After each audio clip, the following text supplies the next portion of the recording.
Welcome everybody to another RWD gaming video. Tonight I am super enthused to give a guest spot to my friend in arms, Phillip Maddi.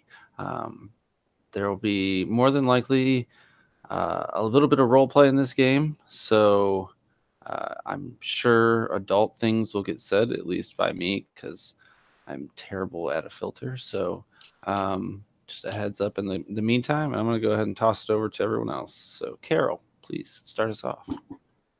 Hi, I'm Carol. I'm playing Alice tonight. She's a professor in Egyptology who's leaves her husband at home while she goes out gallivanting around the world, seeking out massive treasure. Oh, no, not treasure. Valuable antiquities for the museums. Yes, that's what she's doing. And I have a YouTube channel, Dunsters and Dragons, which has a few live plays in it and not a whole lot else. And Megan, I'll let you go.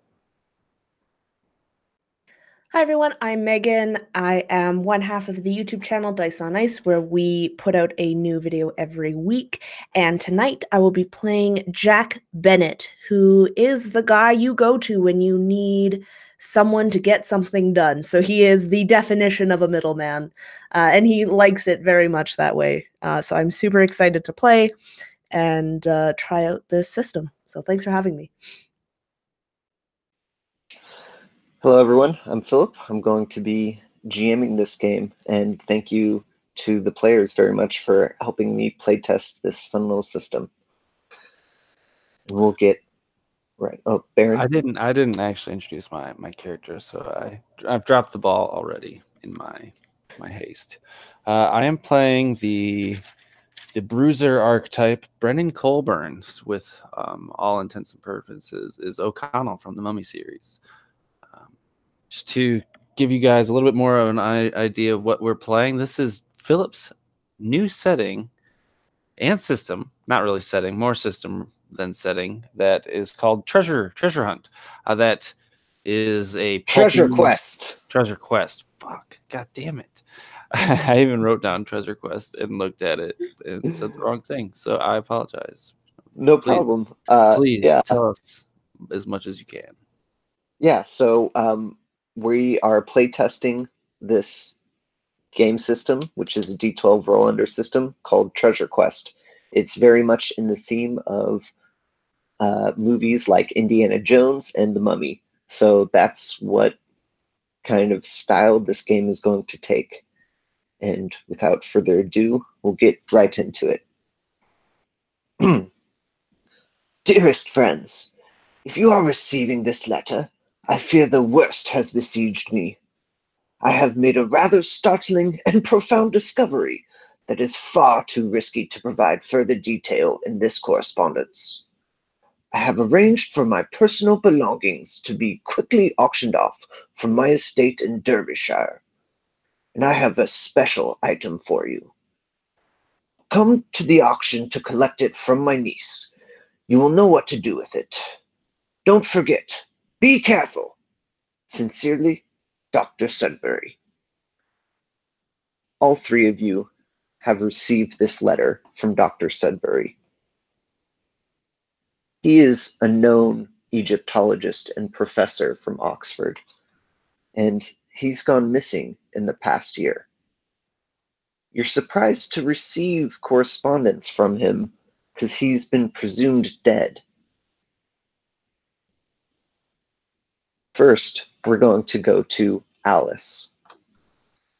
Alice, what's your reaction to receiving this letter from Dr. Sudbury?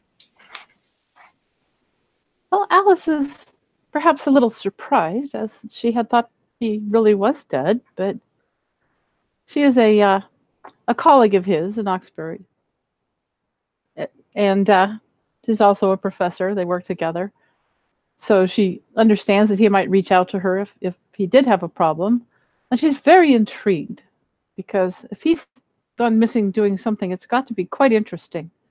It's another excuse for her to take off and gallivant around the world and have some fun. So she's really quite looking forward to this. Fantastic. So, Alice, while you're reading this letter, you notice something seems off. What would Alice do if she started to realize that maybe there is a hidden message in this letter? How would she go about finding it? Oh, she would be quite enthusiastically think, perhaps there's some sort of code here. He's quite clever with codes. She thinks, I know, perhaps my language translator would help. And she digs through her I think maybe she's at the school, so she's digging through her desk looking for her little language translator. This is an interesting little device that somehow changes the words on the page so she can understand them. But she thinks it might help her decode it as well. Yes, go ahead and make a knowledge check for me. Alrighty. I guess I get 2 dice for that, don't I? Yes. I get an extra one for translating with my translator too, if I'm allowed to use that. Yeah, so that it should be 1 dice standard plus any other dice from items you would like to use or abilities you have. All right. And I'm rolling under. This was knowledge? Your knowledge score. Yes. Equal to or under is considered a cool. success. I have 2 6s and a 3, so that's 3 successes, right? 3 successes. You are easily able to find the secret message, which is, I found her tomb. And with that, we will jump over to Jack. Jack, what is your reaction to receiving this letter from Dr. Sudbury? I imagine that Jack is sitting in a large room that has many desks by it.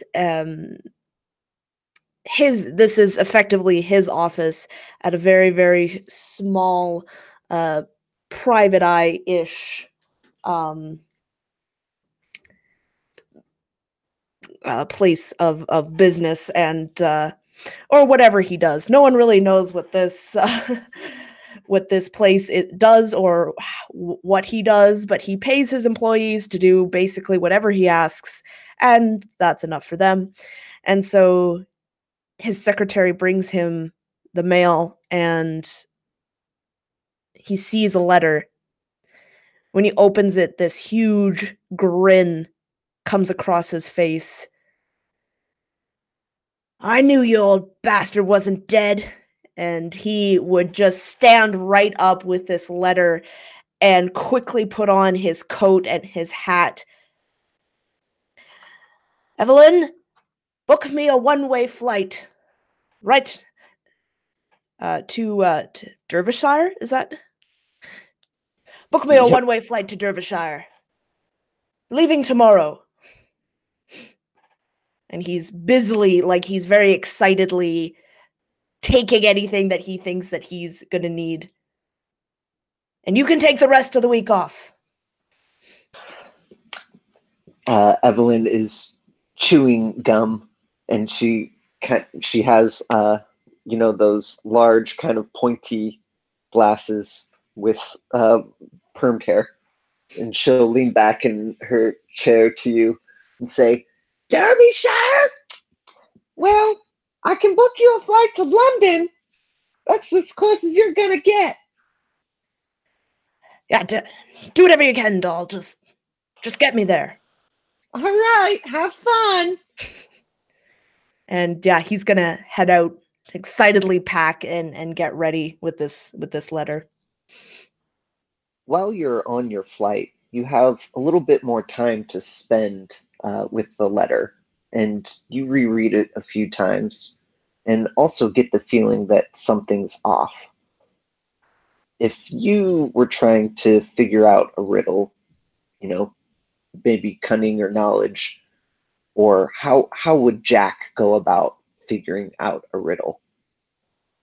I think he would be pondering on the letter, and he would remember Dr. Sudbury loved puzzles, and he would always say, "Things are never as simple as they appear." And he would be looking at that, and that phrase would ring out in his mind. And I think he would see these strange patterns, not really knowing what they say, but just noticing that there is, maybe, every line starts with this a letter or something like that, or there's weird capitals or something along those lines, and he would try and decipher that. So I think he would use cunning then,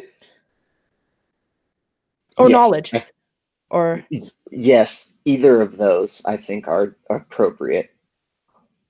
okay. I think he'll probably use knowledge. I mean, they're the same score, but yeah, I think knowledge. So okay.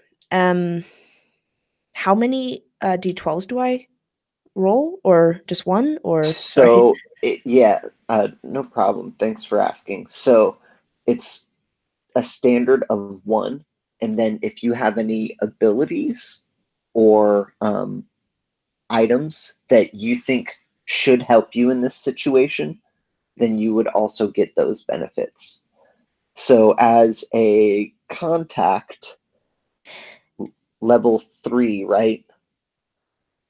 Yes. Yep. You probably wouldn't be using any of your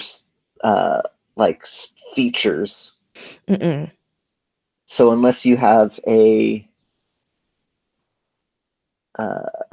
item that could help you, I think it would just be 1 die. No, I don't think so. I think he's not much of a puzzle solver, so he's just gonna fiddle around with it to see if he can. So Yeah. Okay. And that's a 2, which is under my 4. So yeah, and you're just as surprised as you should be that you were able to figure this out. And you're definitely recalling fondly memories with Dr. Sudbury and puzzles he would maybe even present to you to try to get you to solve. And so you also can discern the secret message. I found her tomb. And yeah, he would just be grinning all the way to the airport, or to Derbyshire. Yes. And with 1 success, you definitely wouldn't know who the her is. But I should. Oh, go ahead. Yeah, I don't think Jack would really care. Yeah, not in that sense, but he knows that, when Dr. Sudbury finds something, it means money. It means a payday, so he is all for that. Yes. And I will say, Alice, with your 3 successes, you would know that her tomb, you would know that Dr. Sudbury had been looking specifically into Queen Nefertiti. And so Yes, of course. you We can discussed surmise. that. We discussed that as colleagues, his interest in Nefertiti. Fascinating woman. It ought to be fabulous. Absolutely. And his interest bordered on obsession. And finally, we come to Brennan. Now, Brennan, I'm going to kind of pitch how you feel about this letter. You actually, you know what? I know you're going to knock it out of the park. You take it away. Sorry. I was willing to let you do your thing, man. But if you insist. So Brennan's feet are kicked up on a table. He's like out in like I want to say like a terrace or like an outside, like kind of like a cafe, probably in like a busy street in like Bucharest or something like that, like Turkey or Romania or something like Eastern Europe. And it's been a while since I've heard from Dr. Sudbury. And our falling out wasn't too great since, he and I used to work together. I was in his class, and surprisingly enough, I made it there at all. And we did some stuff and seen some things, and he just didn't like it too much when I hooked up with his niece. So getting this letter at all is surprising. And I'm smoking a cigarette, beer or something in hand, and kind of take my feet off the table and lean into look at the letter. I'm at a meeting of some kind, or a transition of information or goods for services, and the bookish man that I'm sitting across from, he is tan, brown eyes. His hair is thinning, so he has a shitty comb over and like a jacket that's too small. Very bookish. I grab him by the lapel. You see anything weird about this letter? I want you to find out what it is and tell me. This doctor ain't no fool to write nothing in this letter without something secret about it. So I'm going to try and force this other dude to decipher it for me. Nice. Use a grit check to intimidate this guy. So I rolled a 9, and my stat is a 9. Is that a success or a fail? That is a success. So this man will look at you a little weird, and he'll start to say, "My English not so good, but I'll try."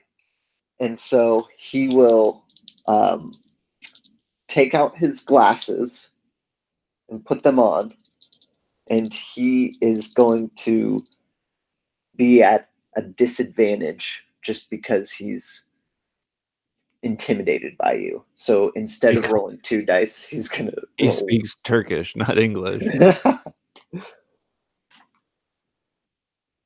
Okay, and that is a success. And so he'll look at the letter and he'll circle certain letters and then hand it back to you. And from that, you can sort out the letters that say, "I found her tomb."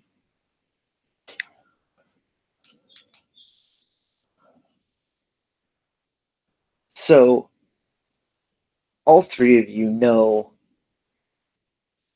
that there is a secret message in this letter. "I found her tomb." And Alice, you know specifically who the her is referring to. You guys all need to get to London somehow. Jack, he chartered a flight, so he's presumably coming from America. Alice, where are you coming from, and how would you get there? Well, she's already in England, as she's English. And she's at the university, so I don't think that's terribly far for her, is it? I imagine she could just get a car and go wherever she's to meet. Yes, absolutely. It's Maybe Harry short. would drive her. Okay, so Call her it's husband. Harry, come and get me. it's a short drive, and your husband, of course, agrees to drive you. It's about a half day's journey to Derbyshire from Oxford. So you'll have to. Yeah, she would have to go home and pack first too, anyway. So, and then Harry would run her down. Of course. And Brennan, how would you get to London or get to Derbyshire? Well, unfortunately, I hit a train up north into central Bucharest, where we had some leftover pilots from the war hitched a ride back across the countries. Yeah, I don't know, across Europe.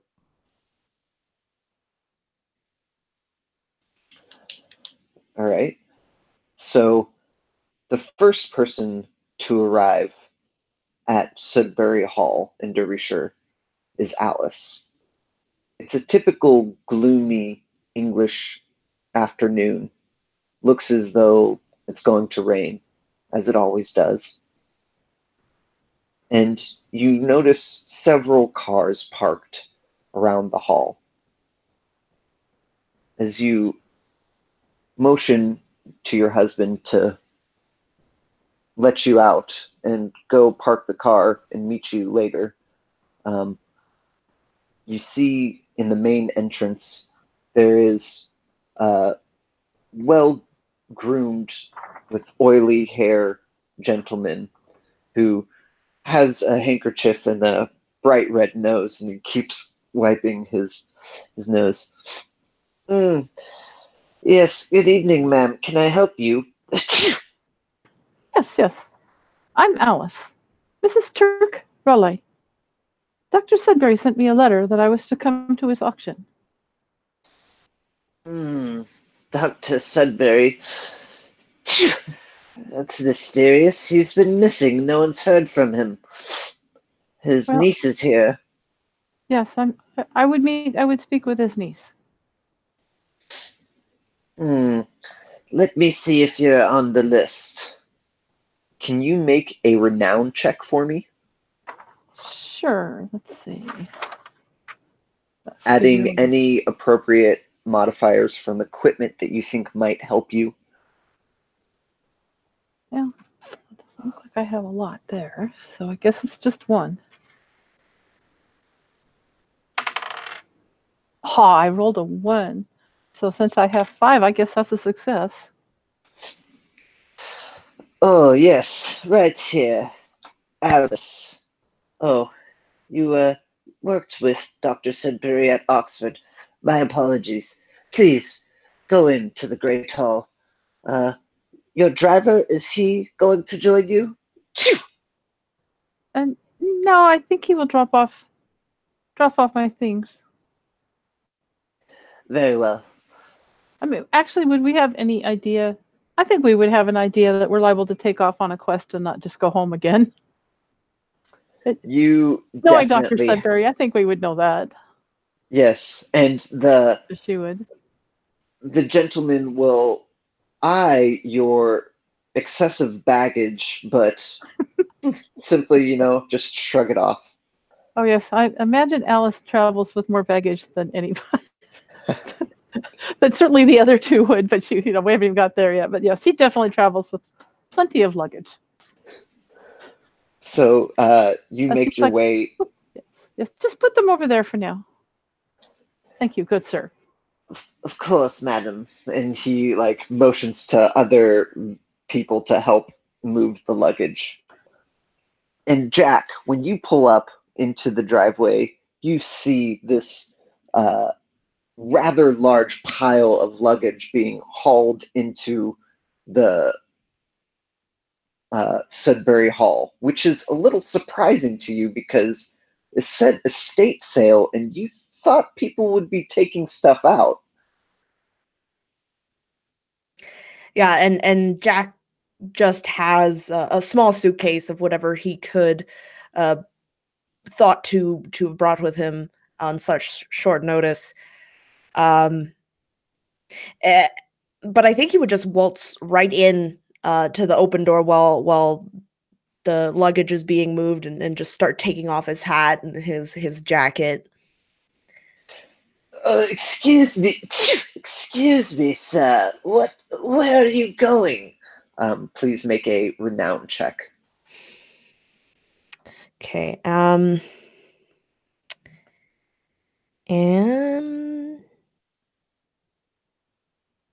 yeah. Okay. Cool.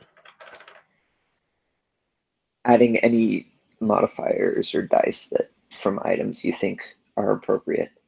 I don't think he's going to use anything right now, so I think just the one dice. Which is a 4, and he has a renown of 9. So, he just comes in and pleasure, and he gives his hat and his jacket, and Yeah, I'll just see myself right in here. I've been here once or twice before. Nice to meet you. And he just waltzes right in. And once you like take off your hat and jacket and put them on the outstretched arms of the butler, and once he sees your face, he'll say, "Oh, yes, of course, Jack. Nice to see you." And he'll sneeze into his shoulder, trying to avoid your attire. Yeah, and he turns. Oh, you seem a little sick there. They got something out in the States. It's called Advil. You should try it sometime. It's all the rage now. No, not Advil. What was the? Yeah, I think it is Advil. Sorry. Advil, how American. I will drink some tea. um, and you can also head into Sudbury Hall. It's when you and Alice enter, you can see a bustle of activity. You enter into the grand staircase, and there is the gallery off to the side. This is an estate sale, and so nearly everything has a list on it. Some lists have names with prices indicated in a silent auction style. Before we get too far into that description, you guys are going to go in, be served some drinks and appetizers from the wait staff. You don't see the niece Margaret yet, and the evening starts to progress, and it gets a little gloomy, and finally starts to rain. It's in this rain that Brennan arrives. Brennan, lanterns and lampposts are starting to be lit in the evening gloom of England as you pull up. Go to the back and grab my suitcase and my other suitcase. Walk to the door. Try to get out of the rain. The gentleman has moved his podium from outside to just inside the entryway. And as you open the door and kind of shake off the rain, he'll say, "Oh, dreadful. What is it that we can do for you, sir?" Well, I got this letter. Came to see the niece of the good doctor about something. "Oh, I do not think we will let you near the niece." Okay. My score is a 4 and I got an 8. "You are definitely not on the list, sir. Please see your way out." And he'll snap to two of the help staff who kind of like are larger, not as fit and toned as you, but one is bigger and one's a little smaller than you. Okay, so as a interruptory kind of thing, can I grab this guy by his lapel and can I be smoking a cigarette so I gain a success on a grit check? And I'm actually going to like put the cigarette out on his list and I'm like, what do you mean? I'm right there. Perfect. Yes, do it. So do you want me to roll a grit check just to see and then I get an extra success? Or do I get the success? And this is going to take some convincing because these guys are right there. Okay. So this is going to require, how many dice are you rolling? Just the one, but I get one success. So does that count? So you've failed your renown check. Now it's going to require 2 successes on a grit check. Yeah. Okay. All right, we're good. I got a 3. Score's 9.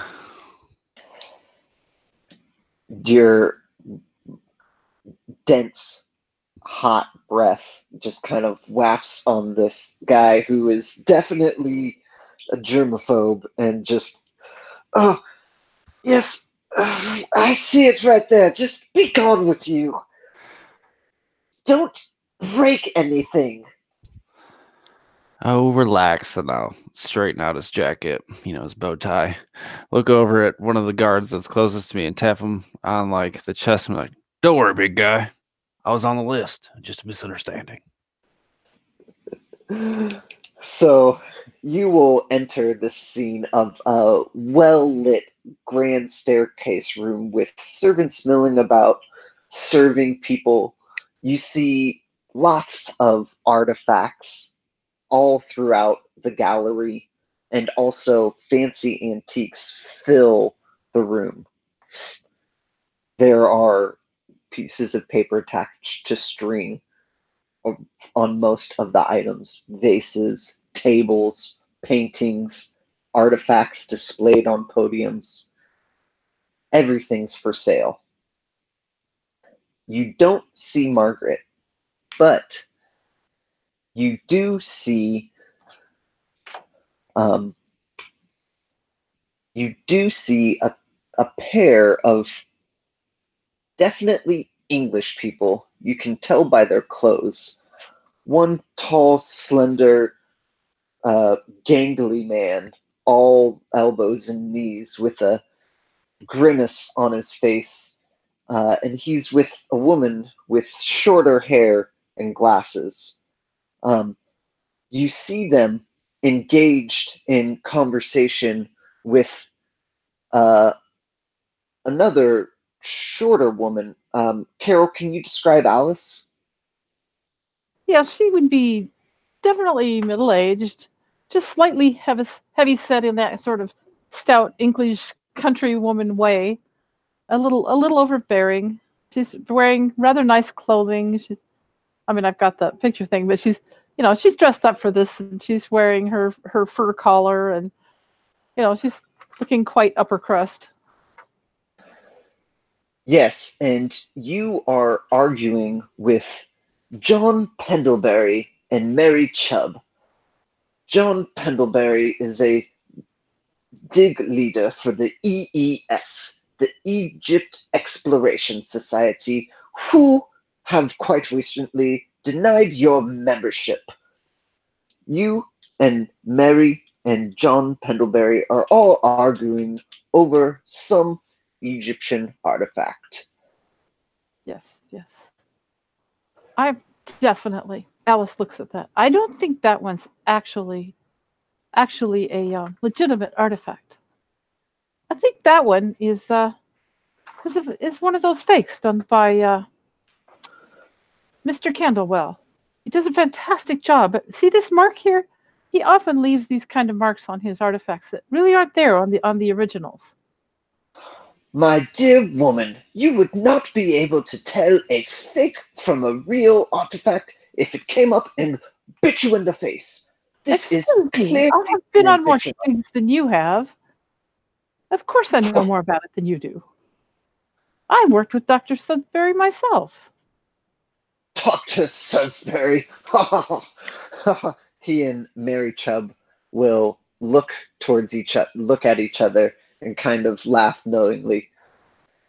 Dr. Sudbury, he has been disgraced from the archaeological community for years, ever since the King Tut's tomb was found, and he didn't think it would be.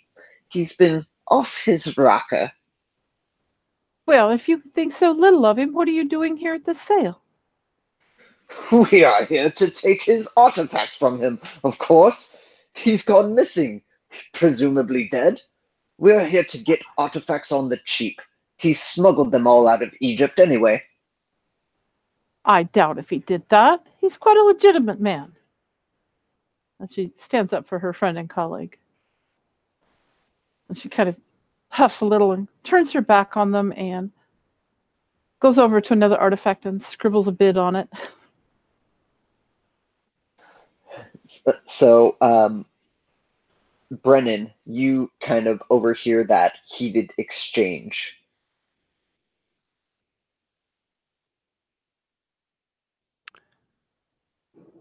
I see this as I walk into the room. Kind of in my scan. And as are you a doctor or just a professor, Carol?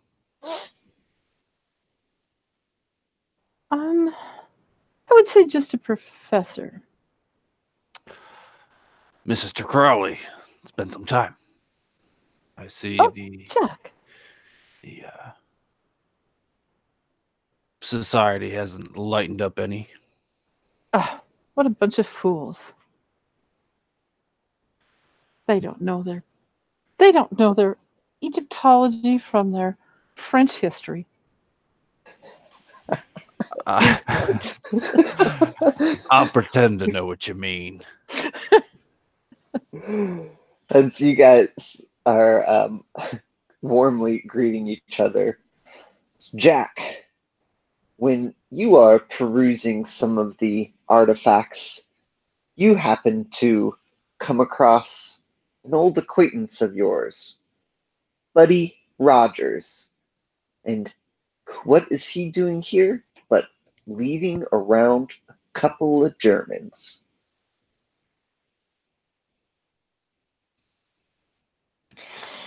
You see that before he saw Oh, sorry.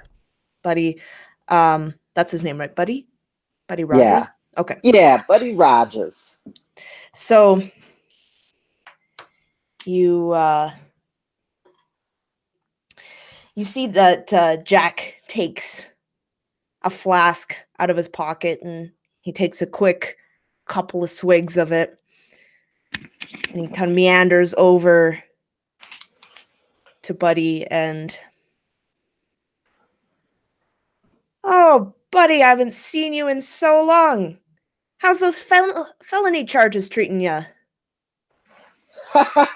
Oh, Jackie boy, how you doing? And he'll go and like grab your hand with both of his hands and like shake you a little too vigorously. Hey, oh, those things, no sweat. Cops ain't got nothing on me. No siree. Hey, what are you doing here? I see you got some friends. Hi, Jack Bennett, and he's Oh, gonna reach out his hand. Don't worry about them. He'll try to like get in between you guys, but there is a woman and a man with him that he's leading about. Who do you extend your hand to? This is a man, and this is the woman. Either of them. I think he just kind of outstretches a hand in their general position, just to see who would take it first, and then he would go to shake the other person's hand. Neither of them. They both look at you in quite a demeaning way, and then start saying things to each other in German that you maybe understand, maybe not.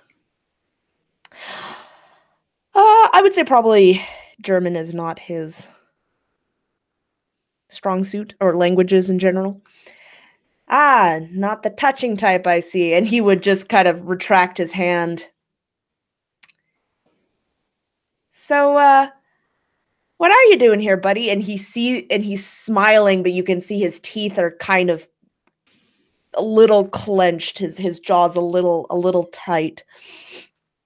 So Buddy will say some really broken German things to them and kind of point them towards food and drinks, and the Germans will walk away, and he'll kind of like pull you in close and he'll say, "Well, Jack, these guys over here, they're willing to pay a pretty penny for an interpreter. I don't really know what any of this crap is, but, you know, I figured if I can make a buck off some Germans, that would be great for me. Don't ruin this for me. Come on, please. You know, I'm just joking with you, buddy. So they want you to what? Read the inscription? Read what the wording says? I didn't know you could read. Well, talking's really my forte, but yeah, I can do a little bit of reading.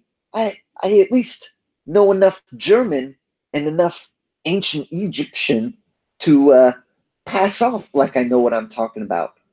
Plus, not everyone gets an invitation to estate sales like this. And at that, Jack would clasp Buddy on the shoulder. You really know how to jerk him around, don't you? Yeah, well, if I recall correctly, you ain't too bad yourself. And I'll wink at you.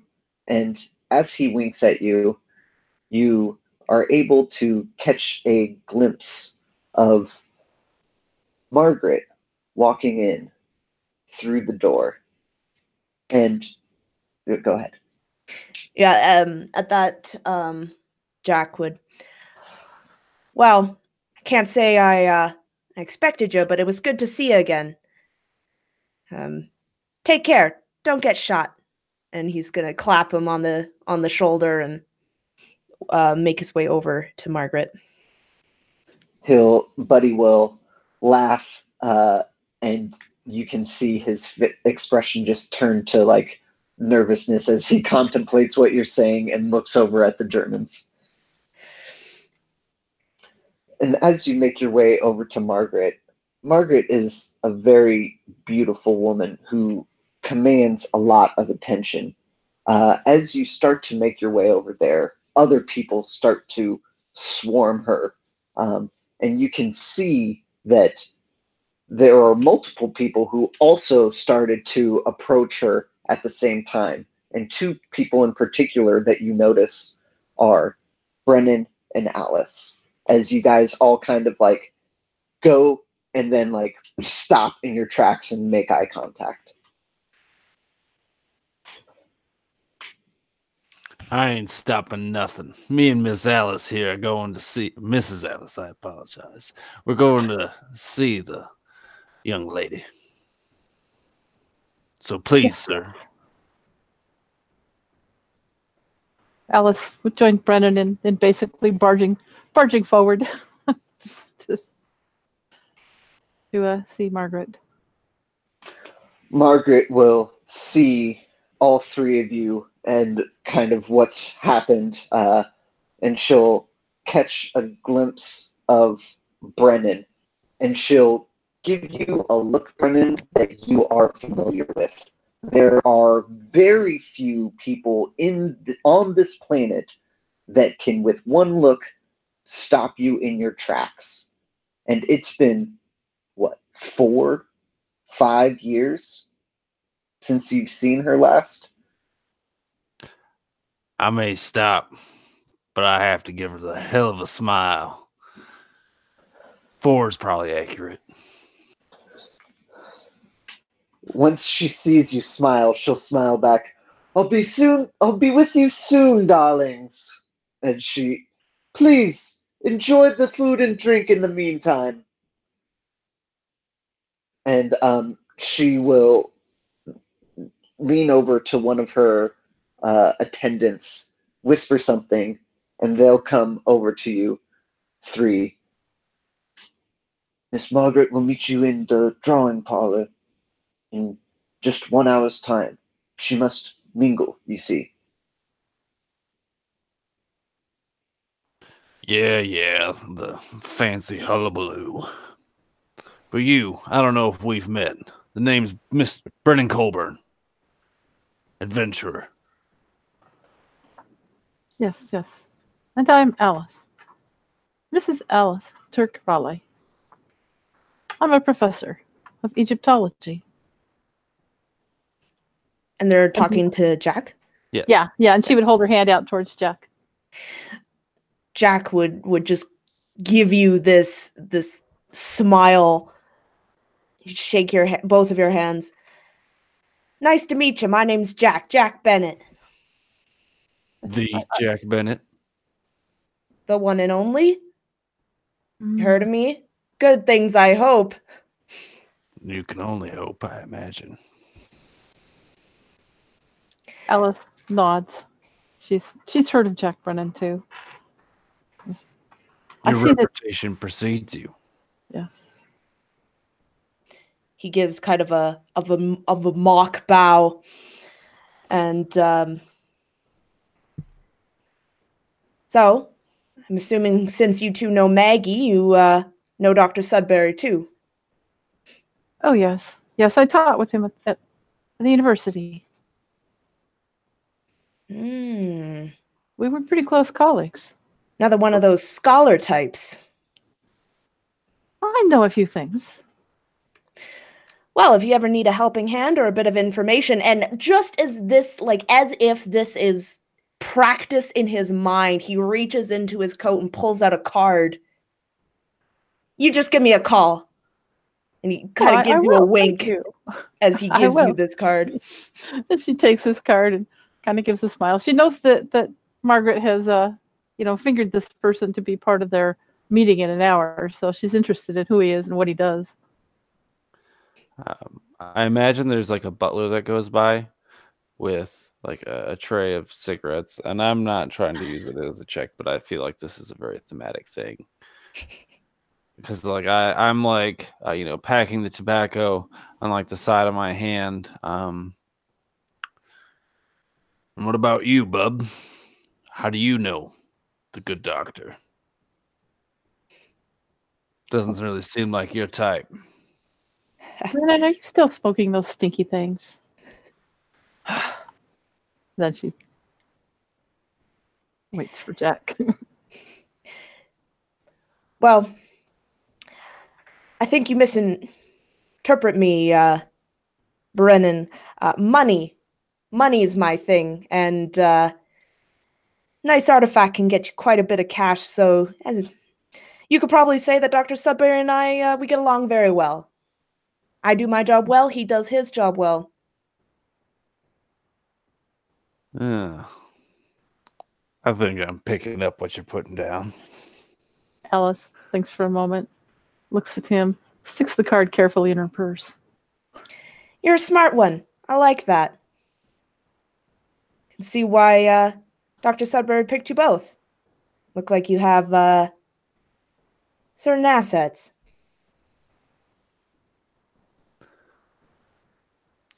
Perhaps. And as you guys are mingling and meeting each other, the hour draws to a close and you find yourselves in the drawing parlor. It's smoky in there, as there are half-burned cigars. You can smell the smoke clinging to everything in this velvety room.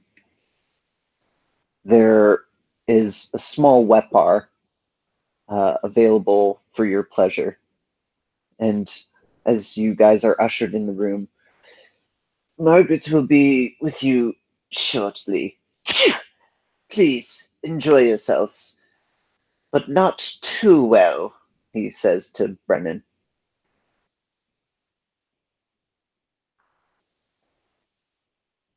Eventually, Margaret finally enters the room.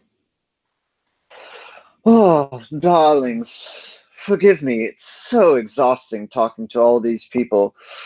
How are you? She goes up to Alice and gives you a hug and kisses you. And she kind of air kisses back, and does that little hug thing. Maggie, how wonderful to see you. It's been quite some time. You're looking marvelous. Oh, thank you, darling. Yes, I wish it were under better circumstances, but, my uncle, he's always off doing gallivanting, pretending to be a famous explorer. Well, he's actually had some pretty good explorations. He found some quite notable artifacts, even if he did kind of miss out on King Tut's tomb. I'm sure. Ah, Jack, yes. Welcome back. It's been a while since you've been here. And she'll also give you a much more shallow hug and kisses further away. Yeah. Good to see you again, Maggie. When I saw when I saw you last, you were and he does that thing where he makes a you were yay high kind of gesture. Yes, everybody grows up, Jack, darling. You're not looking too bad yourself. And she'll kind of give you a wink. And she immediately looks at Brennan to see his reaction to that. There is a flare beneath a cool exterior. Maggie, you're looking radiant as ever. Yes, thank you. What would be her pet name for you? Go ahead, Philip. Knock it out of the park. My Bernie Bear. Okay. As for Colburn? I don't know. No, that works.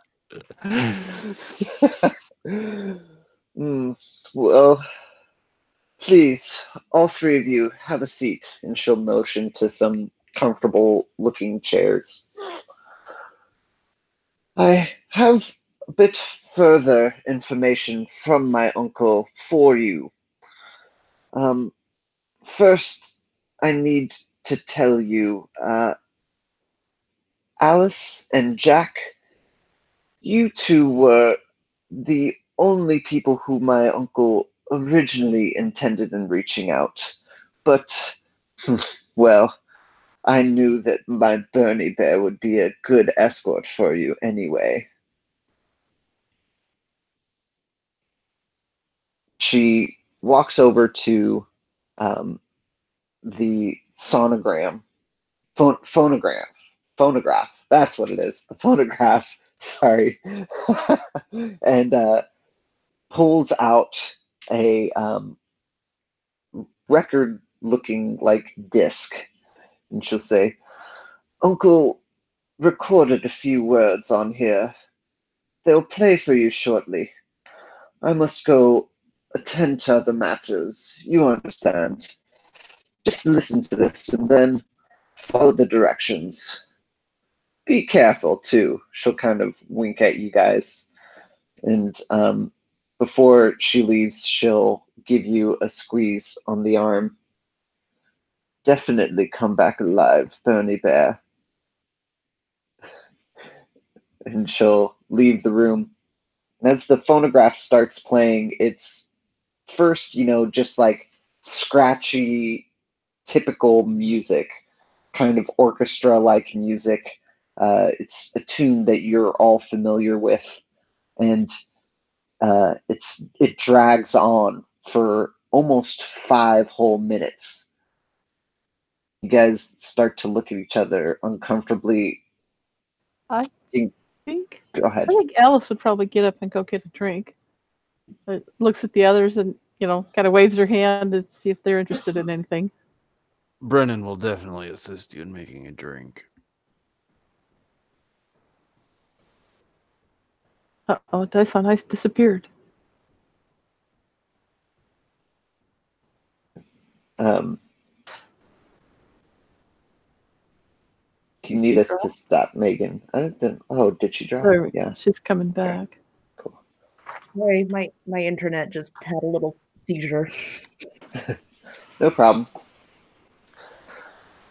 So you guys are making drinks and the music is playing on the phonograph, and eventually you hear a scratchy recording voice of Dr. Sudbury.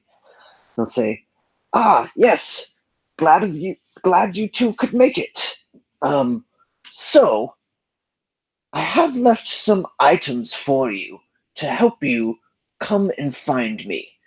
You see, I've gotten myself in a little bit of a pickle here, and I cannot fully disclose my location to you, as this photograph could be intercepted.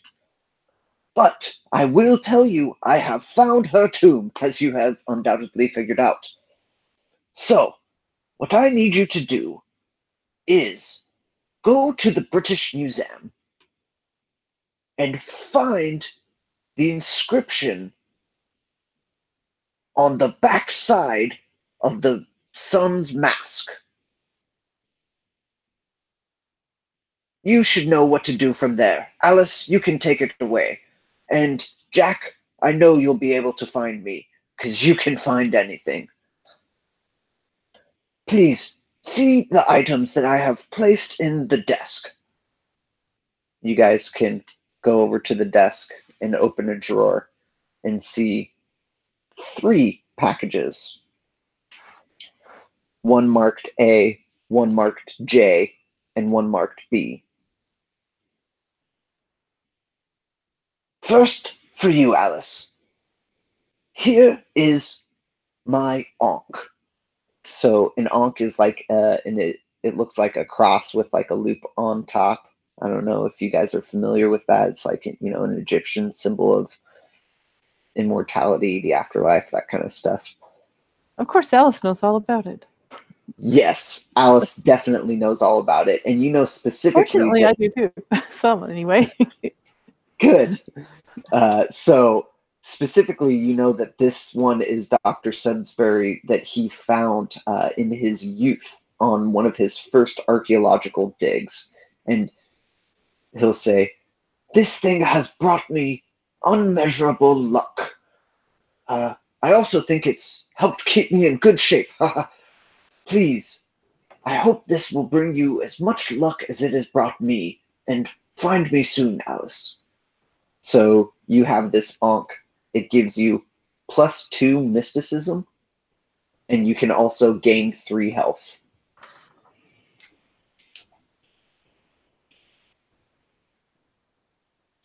So she looks at that and smiles because she remembers that he's shown that to her before, you know, and kind of spoken about it in his first dig and where he found it. She knows the whole story. And she smiles and she sticks it in her pocket. She's really quite happy to have that. And I will add +3 health to my thing. And for you, Jack, my boy, I just want to tell you, I've never forgotten your brother. He was so dear to me, and I am deeply regretful of what happened on that dig in the Himalayas. Had I known it would result in his eventual death, I never would have brought him. I have kept this from your brother for some time, but I think it is time that I give it to you. And you open up this package, and you feel the weight of it, and you know what it is before you open it. You see the dull brass of a telescope that has inscribed on it, M. Lewis. I don't need to tell you what this is, because you know. And it's the telescope of Meriwether Lewis. It gives you +2 cunning, and once per day, you can look through it to see the path towards your next objective.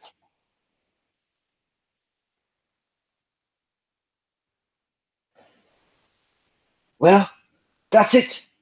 Thank you, and find me soon. Good luck. And it'll kind of cut back to music playing.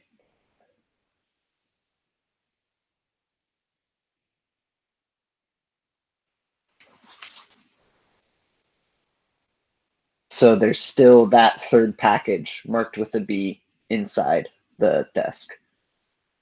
You guys are all looking at each other awkwardly. I'm gonna take it. Is it the same handwriting, just out of curiosity, as the other two letters? It is, and it's a rather feminine handwriting. Yeah, I was thinking. Looking like to my left and to my, I don't know. I'm in the middle now. Yeah. Alice is like, I do believe that's for you.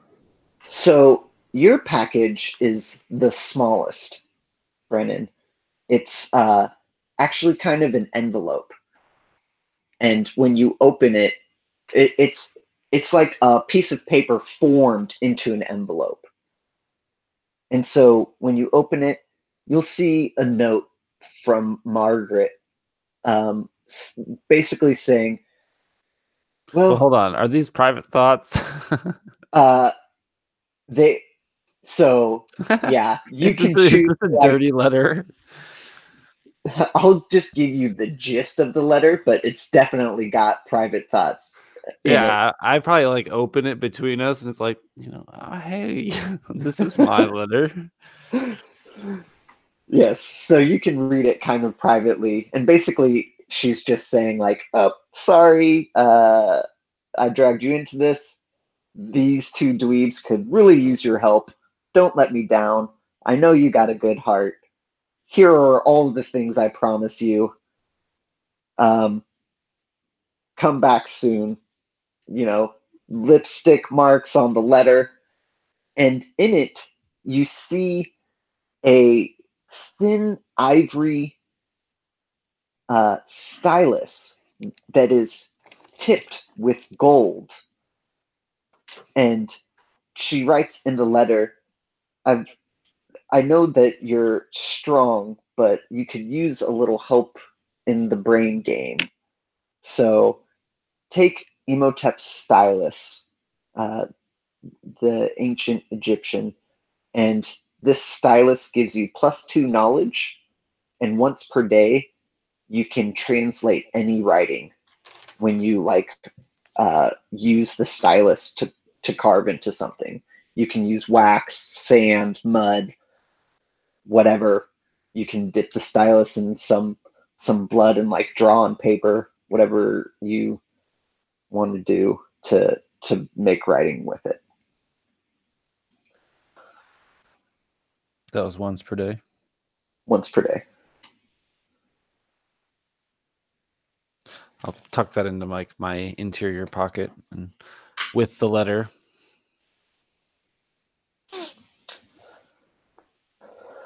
So now, the three of you have your instructions to go to the British Museum and look on the backside of the sun's mask to find the location of Dr. Sudbury.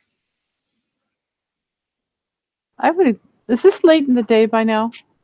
It is. We've had a pretty long day. Yep, it is evening time. A lot of the items are starting to be carted out. Like bidding has closed while you guys were in the drawing parlor, and you made a few Alice made a few bids. Yeah. Yeah. Why don't you give me a renown check? Okay. I think I just have. Okay. Oh, that's a failure. I rolled 11 and I have 5. Yeah, unfortunately, you did not come away with any of the items that you bid on. And you're actually a little upset. You know what these things are worth, and you knew what was fake, so Yeah. you're a little, I think that she would probably see, and I'm sorry I forgot their names, but that couple that she spoke to early walking off with one of them. Yes, John deliberately Penderbury and Mary Chubb. Yes, they had deliberately overbid her on one particularly nice antiquity. Seems you don't know the value, Mary Chubb will remark to you as they're passing. She kind of puffs up a little. She says, I think you overbid. I know what the value is. Um, and so You'll by see this when you time, get back to your fancy society, just if anybody's willing to pay you any more than you paid. it's for research. Of course it is. And they'll go off loading items into crates and then the crates into the trucks to protect them from the rain that is pouring I, down I outside. don't know if they bought the one I said was fake. Yes, they did. Amongst other things, they bought that one. She kind of snickers to herself. They Vindication. overpaid. She hated being overbid, but they did overpay for it. The one that they overbid her, and they bought that other one, which they're going to find is really valueless in the end. She feels quite justified. Yes. So it's now late in the evening. It's getting dark, or rather, it is dark, and it's raining. And you guys are about a half day's journey from London.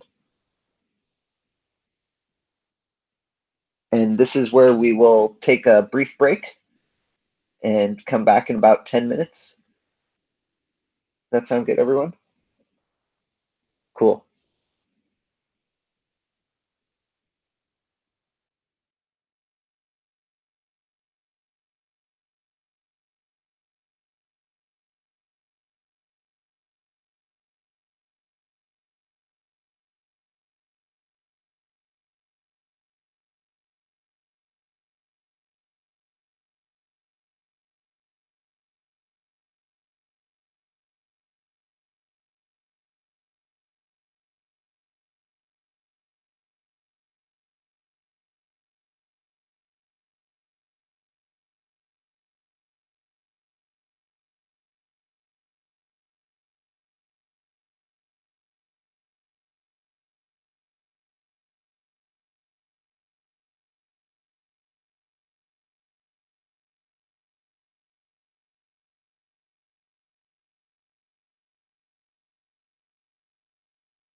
The pulpiness and flavor is abundant and overflowing.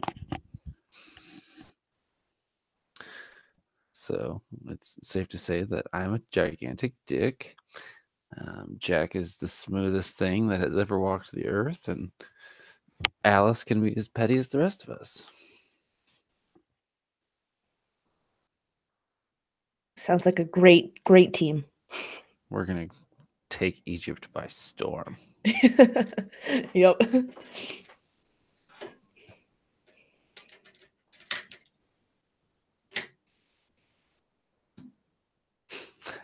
This is a lot of fun. Everyone got these cool mystical items, and I got a card. And he's like, here's a stylus. It's like, okay. What'd you get? Well, oh, I got a gift card to Bed Bath & Beyond. Bed Bath & Beyond. Yeah. To booster juice. Exactly. What does that do for you? In Egypt, probably not much. I have some more HP. Actually, no, I can translate languages. That's pretty cool. And I'm smarter, so that's cool.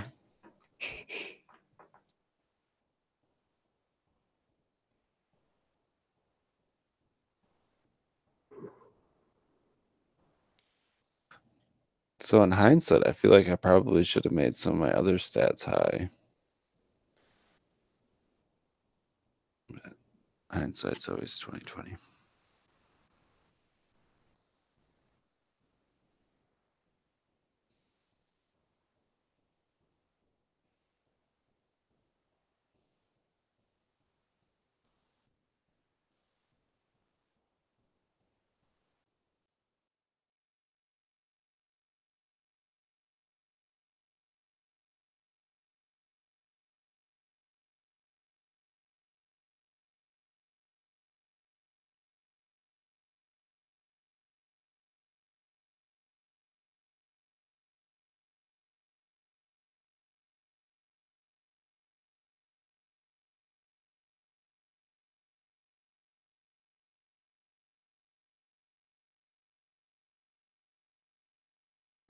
I'm happily talking with my microphone up on mute.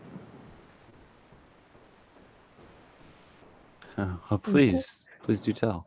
Standard operating procedure. I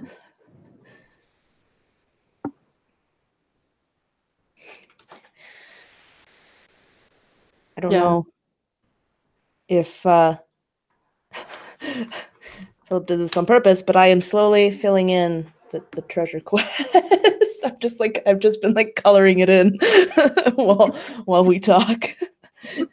It's quite relaxing. You're on a tablet? Yeah. Oh, that's cool. How do you do that? Oh, I just have like this app called like Drawboard where you can like write on PDFs, and I like to use it for character sheets because then I can erase. Yeah. So I've just been like coloring in. Yeah, mine's all like on paper, just you know, penciled in with all sorts of scribbled notes. The back's all scribbled notes. Yeah. I don't have much room. I used a good old-fashioned sheet of notebook paper because I don't have a printer.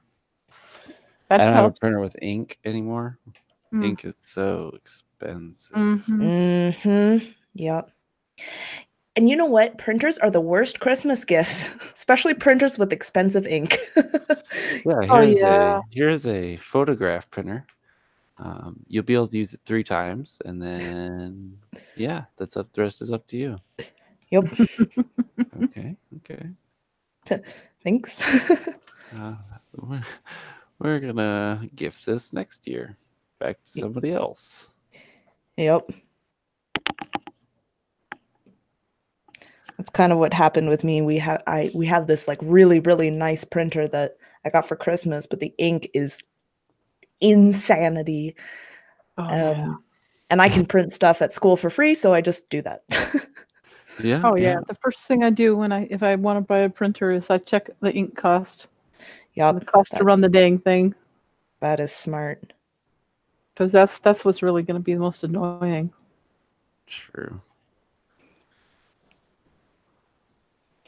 I think ours is out of like pink and blue, and it's just not worth. Mine's getting per low and yellow, but we bought a box of extra ink when we bought the printer, so I'm just gonna wait for it to quit printing yellow before I put the new one in. It's almost worth not even like getting the ink and just buying a new printer. Oh, well, the printer's out of ink. Throw it away. Get a new one. Almost. The printer, the ink cartridges that come with them are not that big. Right. If they were big full-size cartridges, you might be right. Yeah, I likewise have access to a printer at work, so between D&D Beyond, which has taken over my life, and just simple notebook paper for the easier sheets. And then I do tons on Roll20 now too. We play a game over on Eli Kurt's channel that's Blades in the Dark, and the crew and like your character have two different sheets, but Roll20 is convenient for sure. Well, I'm playing in couple 3 or 4 campaigns on Roll20, and I'm running one right now that has the commercial like module that I'm running, Sunless Citadel, and having it all set up for you so you don't have to spend all that time setting it up is really easy and fast. All your information's there for you. Yeah, I originally had all my character sheets on Roll20, and I would just roll it on the Roll20 because it makes it so easy. But I've recently made the switch over to D&D Beyond, and it's awesome. It's Dude, so... D&D Beyond, I love D&D Beyond. I love it. Philip comes in. I like love it. D&D Beyond. Except I kind of like paper sheets, and I don't like what they print out. I actually haven't seen what they print out, but it's different. It's very And the print's really small, and I don't see very well. That'll do it. Yeah, but like I had Hero to like, Lab. I like Hero Lab. There's a lot more customization on the printout. I had to make a character for Dragon Grin. I had to make an old-fashioned character sheet, and it was like, man, D&D has spoiled me. I used to not have to write anything. I love just being able to like pick things without having to look in like 5 different books, and like you're just like, oh, I like that. Yeah, all the feats. One reason I like Hero Lab is I can do that with Pathfinder there too. And since I end up getting involved with Pathfinder, that's quite convenient because it's even more complicated for characters. Yeah, I'm very grateful for D&D Beyond. It's cut my character building in half. I've started using it for things too.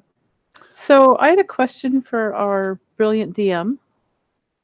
And Philip. No. Thanks. Thank you. I didn't want to confuse you here. When we have items and it says, add 1 die when searching or whatever, that means you roll 2 dice instead of 1, basically, right? Correct. Is there anything that has an automatic success? There are a couple items that have automatic success. I think right now... Cigarettes are one of them. What is it? Cigarettes. Not immediately. I gain a success on a grit check. Oh, shoot. It says gain 1 additional die. Yeah. On the thing I'm looking at when performing grit checks. Let me look at. Is that a bruiser feature? Oh, that could be. That very well could be. I do gain 1 success when performing feats. So yes. That is my bad. Gain 1 additional on grit. I mean, I don't want to be problematic here, but I just want to make sure that I'm clear on the rules. No, I do intend to have items that give you automatic successes. So that specific one for cigarettes was my bad. I just had it in 2 locations, and I had it wrong in the TreasureQuest document. So I just updated that document to reflect the correct Gotcha. things. So the cigarettes and the items, that's correct. So then Okay. I cheated. Oh, you didn't cheat. You just used the right document. That's all. And I'm looking at the wrong Yeah. one. No. Yeah, exactly. Effectively. So, but that's a good point, Carol. Yes, I do intend to add items that give you automatic successes. I wanted to reserve those items for more magical Makes sense. Yeah. things rather than the miscellaneous I- or nor- mundane. Normally, probably wouldn't bring it up, but since it's the playtest, I thought I should clarify. I You know, appreciate it. That's the Did you sort of want to thing I do thought. that with Cash as well? Because Cash has that automatically. I do. I think cash should be an Oh automatic yeah, success. gain Okay. one bribery bribery. success for $10. That's cool. Yeah, I missed that. Okay, just making sure. Yep, that makes sense. Cool. yeah. Thanks. With inventory, is there a number of slots we have for inventory, or is it kind of just bag of holding style? No inventory slots at this time. However, I really think that I should make it the items you can carry is equal to your level. Mm. And you Or probably maybe can't wear two I hats got an idea at the for same it. time, or If you want, we can talk about it privately, so I'm not. Yeah, we'll talk about it after. Yeah. Thanks. These are good ideas, though. I love this. Please think of that feedback, write it down so that we can discuss it after the game because I want to hear all of it. super. Cool. Thanks. So whenever you're in the evening, yeah. Here you guys are in Derbyshire, and there are pretty much 3 options of getting to London. You guys can take a train, and that'll take about 3 hours. You can hire a car or call Harry, and that'll take about 6 hours. Or you can take a bus, and that'll take 9 hours. And right now it's 6 p.m. The museum closes at 8 p.m.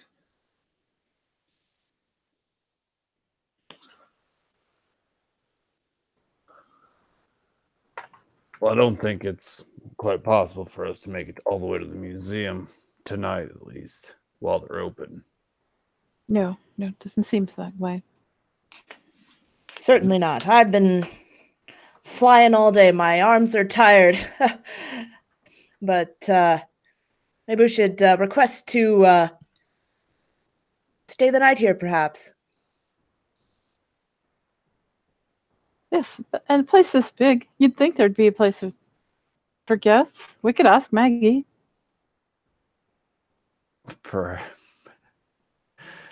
Perhaps I'll do that.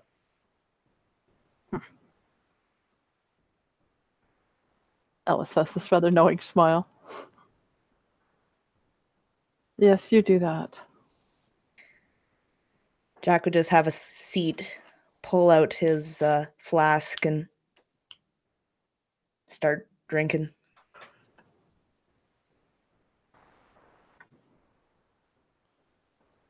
This is So like the roaring. Is the yeah, roaring it's 20s it's apply to- 1930. Okay, so it's the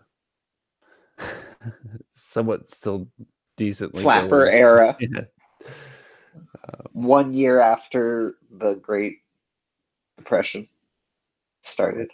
We are in England, so They have stock markets in England. I didn't think it was a worldwide crash. It was. Anyway, that's neither here nor there. At least there's no prohibition in England. That's true. Jack would just lift up his flask to that. So, Not Maggie. Alice has found some pretty nice brandy that she's been sipping at. so Brendan, you go around searching for Margaret and can't find her, but eventually find the butler who saw you at the front of the door. Yes, Can I help you, sir?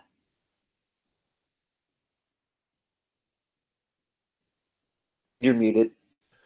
Yeah, of course I am. Well, you see, it appears as we have a bit of a journey ahead of us. How would we go about perhaps finding a room to stay? Well, of course you're welcome to stay here, sir. But the Lady Margaret, of course, is not going to stay here if that is your intention. You got me pegged all wrong. I simply need somewhere to sleep. Are the stables suitable?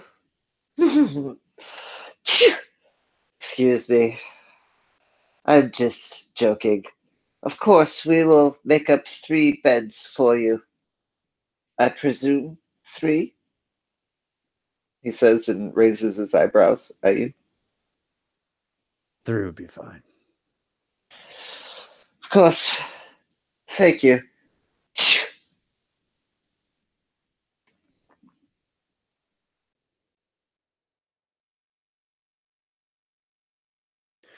Well, it seems as if 3 beds were available. Oh, brilliant. Absolutely fantastic. Much nicer than traveling this late in the evening.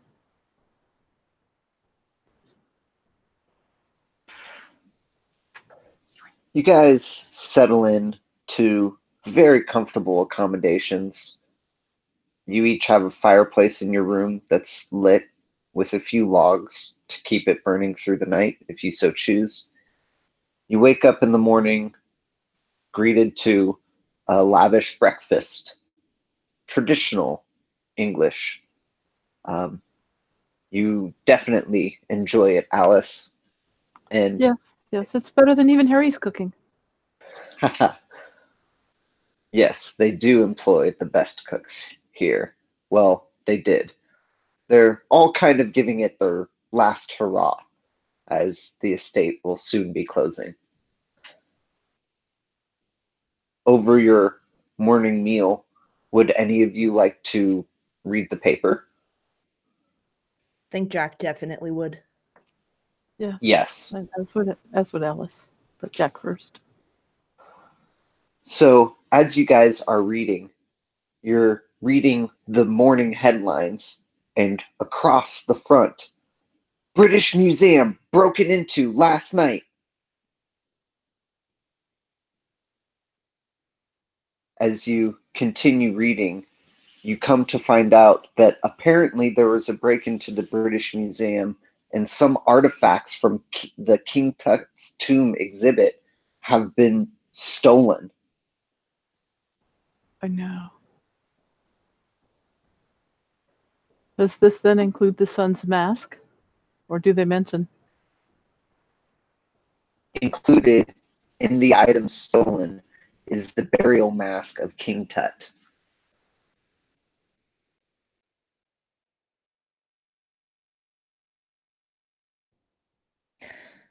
Well, it appears that someone might have gotten there before we did. Rather looks that way. I think we'd best hurry up there and see what we can find out. Perhaps there's some sort of clues left at the museum or something else of interest that might help us. What do you think, Brennan? Do you think whomever would have stolen it would have any idea as to what it would imply? Or knowledge to be gleaned from the back of it? Well, don't you seem it's a little coincidental that we'd get this information the next day it was stolen? It's not impossible someone overheard the record. No, but whom? That's safe to assume they didn't go in while they were still open. Right. Right, there was many people, shady folk at this auction last night. Yes. So very true. Germans. Yes, Germans. Other translator. And the members of the Egypt Society. I don't care much for them. They don't seem much the thieving type, outside of what they take from the site. Well, No, but they might be the type to pay others yeah, to be the and stealing type. And if they did happen to get their hands on any rumors regarding that mask, they might be very interested in, in the whole tomb business. And in finding the professor.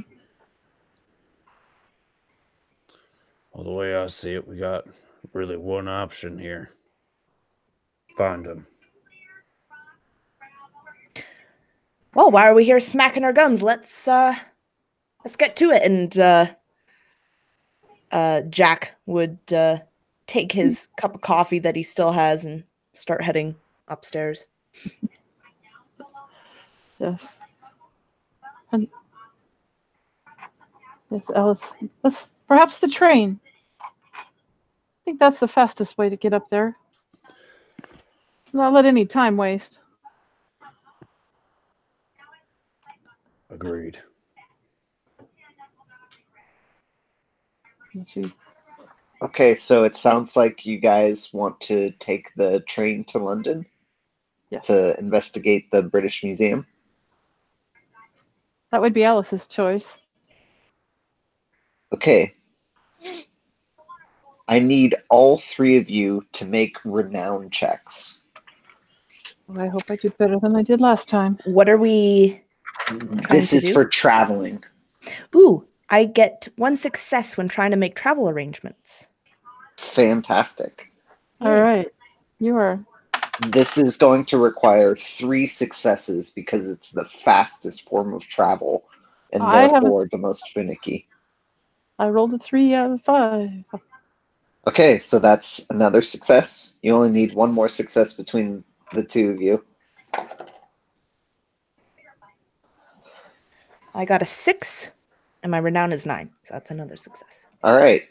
So you guys, despite the train station being surprisingly crowded, you guys are able to get a ticket on time. Your train leaves on time. A thunderstorm rolls in, rattling the cars that you're in, and the train reliably chugs on through the torrential downpour. Is there anything that you guys would like to do in that 3 hours that it takes you to get from Derbyshire to London?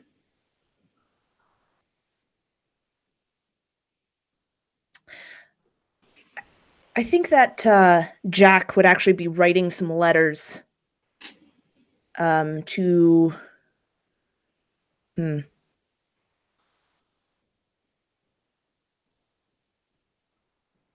Actually, never mind. Okay. Well, then I'm going to steal your idea. I think Brennan is writing some letters to a friend of his that's in Egypt to procure a vehicle. I had taken a car as an item in the pregame, and I think this is just me getting that finalized for when we show up. Which port would you like the car to be located? Is there any You way have several options along the Nile and along the African coast. Do I have any insight onto can I roll to You can guess? Yes, you can roll a knowledge check. Could I perhaps somehow help him with that, or? Yeah. Don't worry, I have a stylus. Ooh. Don't worry, I have a stylus. No, I would absolutely look for aid from Mrs. Turk Crowley. Okay. Yes, and if I do a knowledge, can I also use my historian aspect? Yeah, for sure. Since try historical facts to and trying to and figure get- out where he'd be. Yep. Awesome. Actually, I think that Jack is going to write a letter to someone in London. I figured that Jack has a lot of contacts. Oh yeah. He knows a lot of people, and he wants to try and find out some information about Buddy. A little bit more of what he's been doing, why he's in the UK, stuff like that. Yeah. Okay. So he's going to write a letter, and do you want me to make a roll to see if I would know someone who might know something, or Yeah. First, let's resolve what Brennan and Turcrawley rolled, and then we'll get right to it. Yes. What did you guys get? I have 2 successes. 2 successes. Okay. Brennan, who is your contact in Egypt? And you are helped by Alice telling you that you probably want to drop a car off in Luxor, because that is more of a hub for the archaeological sites. Like, it's closer to the Valley of the Kings. It's closer to Amarna. My contact was one Edward Fitzgerald III. I met him Nice. during my time in the military. He served for the Queen's force. Was it a queen? I think it was a king for World War One. For the King's I forces. don't think so. I'm not the history person. I wish. Cool. I wish I was a history person. Yeah, I'm not. Google, man. I'm not gonna Google mid-game. So you guys will have a car waiting for you there in Luxor. And so over to Jack. You're writing a letter to a contact in London, and I'm going to have you roll right now, but you're not going to get the results of that until you spend a little bit of time, or until you meet your contact in London. Is that okay? Yes, yeah, that's absolutely fine. So I do have this thing called the Black Book, which I can roll an additional die when looking for someone. So he's looking for, someone who would give him information. So that and a renown. Right? Yep, renown. Yep. Okay. Wow, those are 2 1s. So that is a success. Great. So, yeah, you can remember. Actually, why don't you just describe your contact in London who knows everything about London? If you want to talk to someone in London, you got to talk to the news, the press. They have their nose stuck in everything. And that is where one Amelia Shaw comes in. She knows everything about everyone, and she's smart enough to keep her mouth shut when it matters.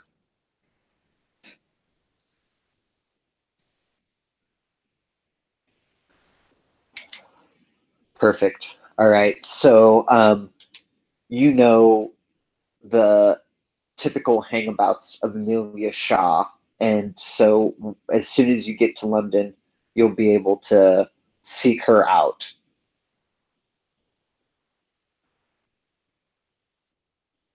And you guys are able to make your way through the storm and arrive in London unscathed and undelayed.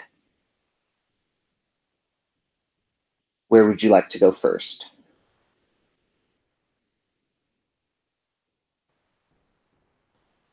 Alice is all for heading for the museum as soon as possible. Mm-hmm. She wants the trail not to grow cold. She wants it to Any clues that might be left, she wants them undisturbed if possible. Okay. I would assume that you are all rather early risers. So we'll say that you left Derbyshire at 7 a.m. and it's now 10 a.m. And you head to the British Museum. You're able to take a rail line into the city and then walk the few blocks through the dreary, foggy London morning, and you see the British Museum. Alice, you know it very well. You've been here hundreds of times, dozens, maybe 100. Jack and Brennan, would you guys know the museum? I think that Dr. Sudbury would have tried. I think Jack has been up here to England once or twice, but many years ago. I think the museum would have looked very different. And Dr. Sudbury would have tried to bring him in and excitedly talk about things, and Jack was only ever half listening. And Brennan?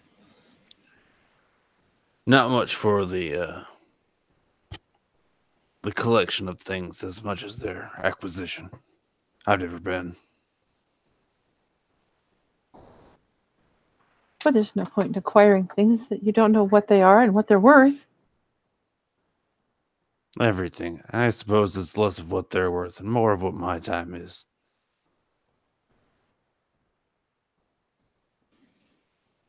Besides, the Egyptian artifacts are fantastic. That mask of King Tut that's missing. Beautiful, beautiful thing. And as you guys as Alice is gushing about these artifacts, you guys walk up to the entrance of the museum, which is closed today, and you see a bustle of police activity as across this line, kind of turning people away. No, museum. Sorry. No, museum's closed today.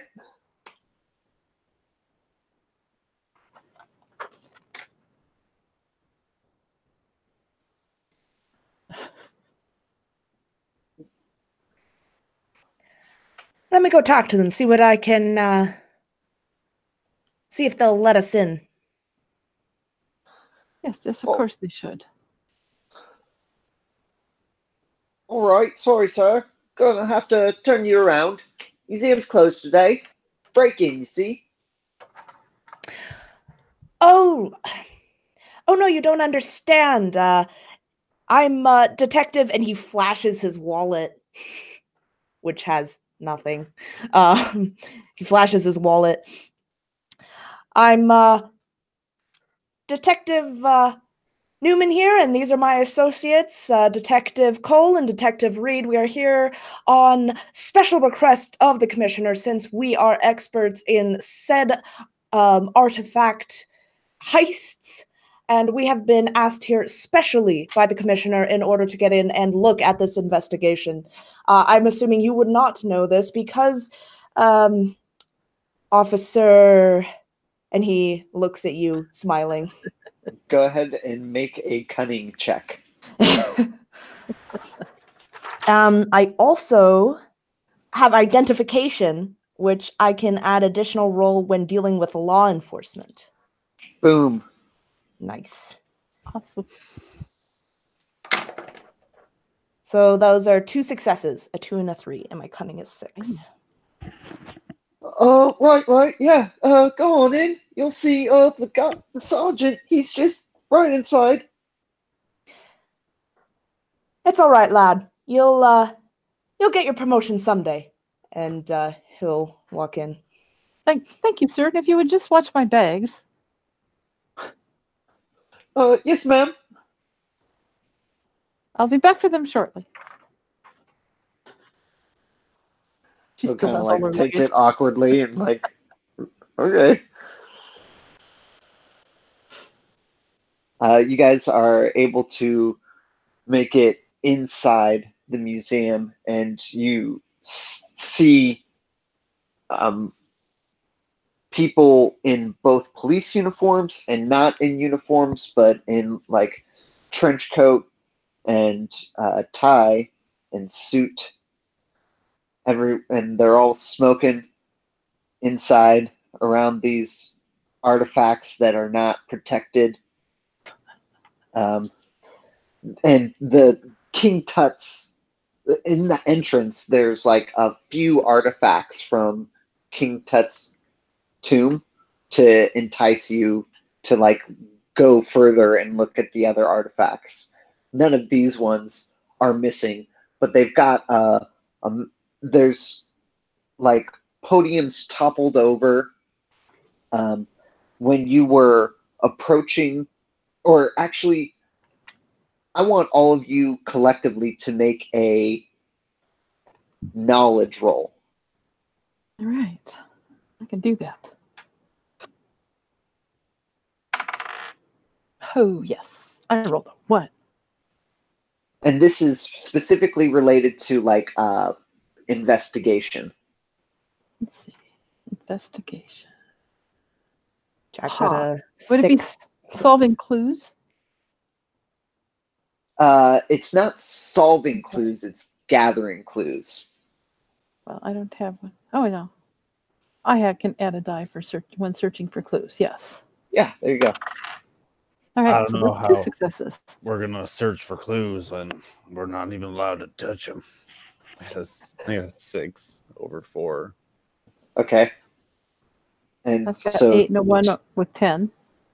okay, 2 for Malice. And Jack? I also got a 6 over a 4, so. Nice. Oh, not nice. That's a failure. Okay. So, Alice, when you come in, you notice,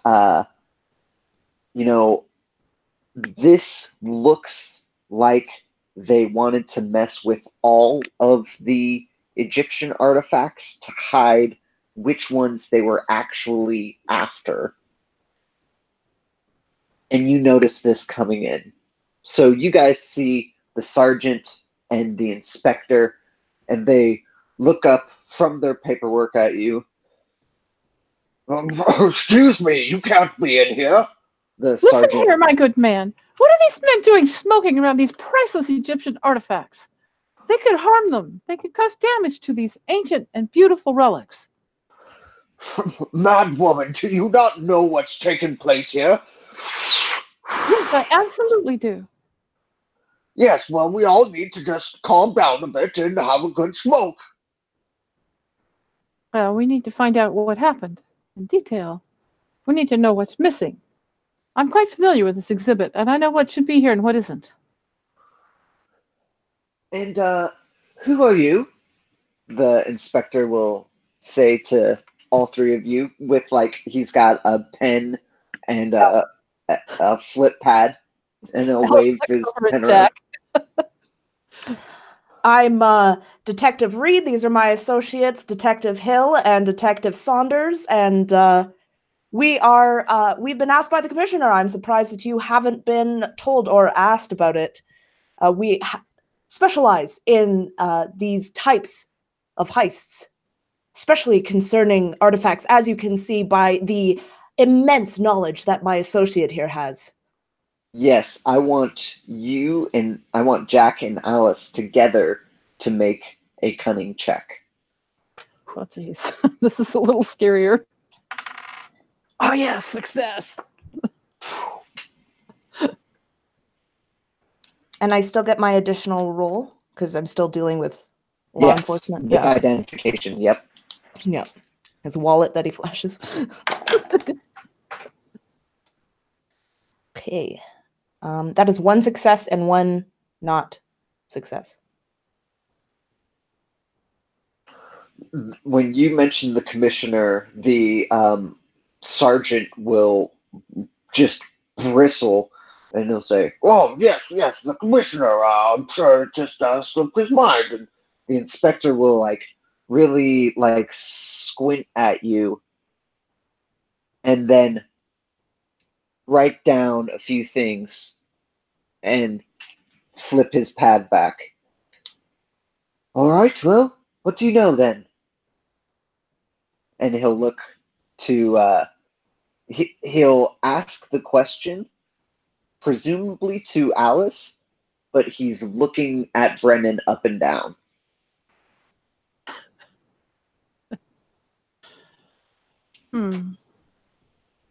So I guess that quite likely I'm going to have to remember what it is I knew about this exhibit from my several visits, huh? Yes. You, so from your earlier perception, you know that basically things are askew and you know what to look for.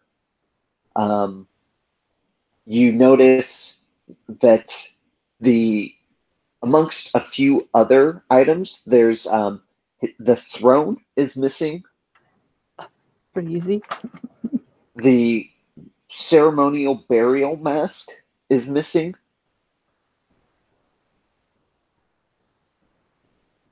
Those are the two givens. Okay. And if you want to like instruct people to look for things or yeah, you guys can make like a group investigation roll if you would like to kind of conduct investigation through the room. I think then to start with, Alice would tell the cops that, well, obviously this is tried to be messed with and cover up the fact that certain things were stolen and others weren't. The throne is missing, the ceremonial mask, and I think we need to do a little more searching for the smaller items and any possible. When you mention that, the sergeant will say, "Yes, we have a catalog of all the missing items right here," and he'll offer it up to you, and you'll see a few statuettes are missing. Okay. Like they were obsidian panther statues with ivory and gold hunters like riding them. And there is also a boat missing.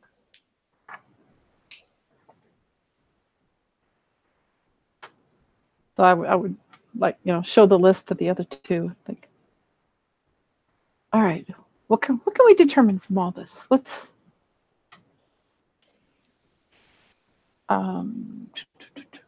Couldn't we like boss the police guys around too? Yeah, for sure. Since that's what Alice does, she doesn't ask people; she just tells them. But she's kind of looks to Jack and to Brennan as well, though, and she's like, "Let's see, what should we have them look for? Marks, footprints, scratches. Anything other good ideas?"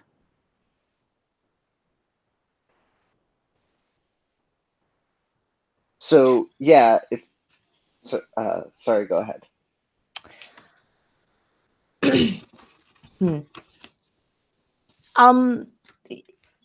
Usually they have like casts of the artifacts. I don't know if they would during this time, and I don't know if Jack would know that. Right. So maybe he won't say that.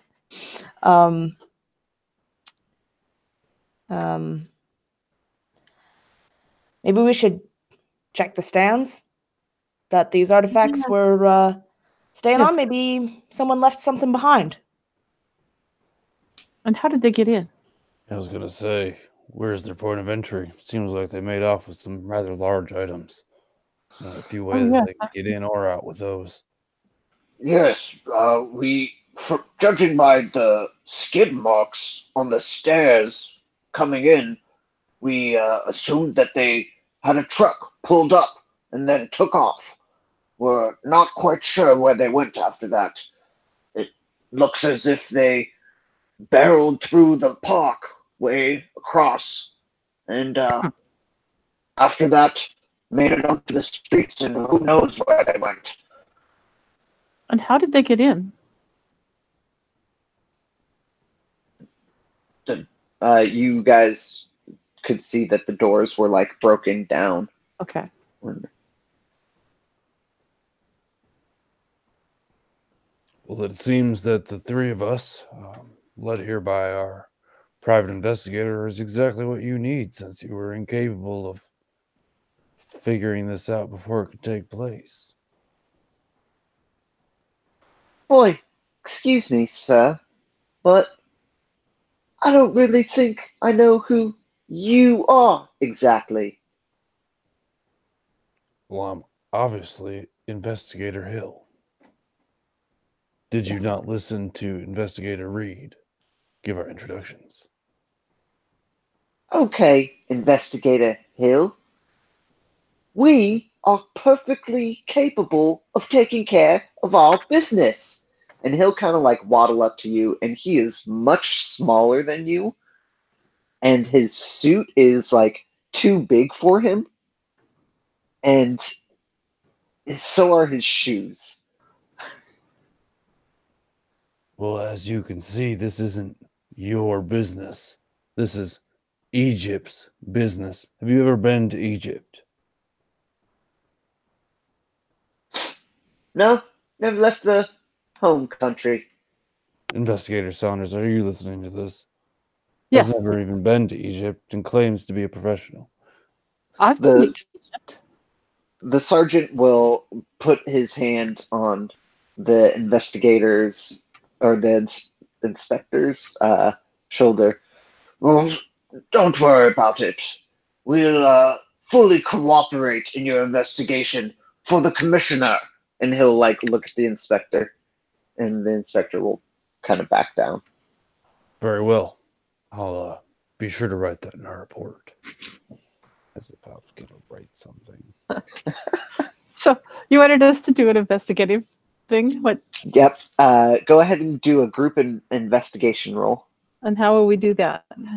That is knowledge. Hey, that one was a success. 5 over 5. So let's see. Am I supposed to be solving clues, searching for clues? You're solving clues because you know what's missing. Right. Okay. And you're Alrighty. trying to, yeah.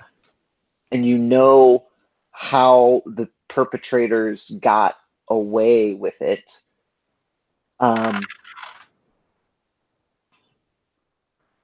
Then I have 2 successes. Okay.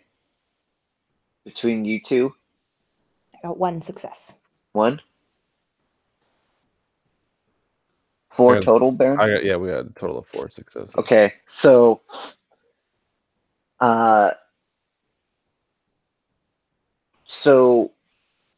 Baron, you can tell based on like the trajectory. You kind of go outside, start smoking a cigarette, and look at the wreckage through the park that you can kind of see from the staircase, and you have a good idea of the trajectory of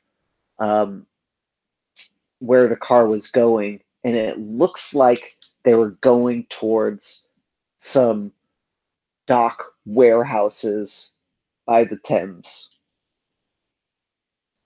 Jack, you are thinking about people who could help get these guys out of London.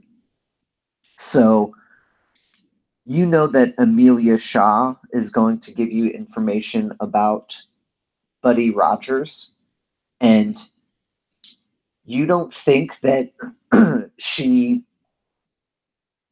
would help get these people out, but you know she would know who did. And also, you know that if you talk to her about Buddy Rogers probably linked them up with the guy who got him away. And then Alice, you recall from these items that, at least for the throne, and the statue, they are assuredly linked to Nefertiti. There is some scholars, Dr. Sudbury, who believes that perhaps some of the artifacts in King Tut's tomb were originally Nefertiti's, and he points to the throne and the statue specifically because the statue is pretty feminine, much too feminine for to be King Tut, and too old of a person to be King Tut. And then also the throne has Nefertiti on it. So that's what you know from that.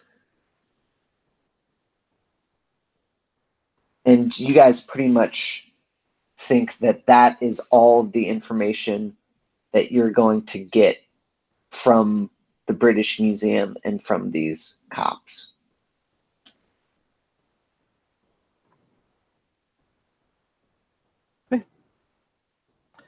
As I come back inside from my smoke,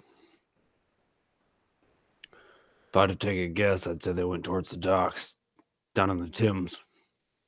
Good enough place, if any, to get away.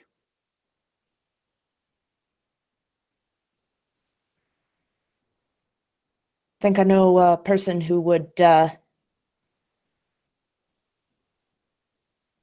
the kind of people they would contact to get them out.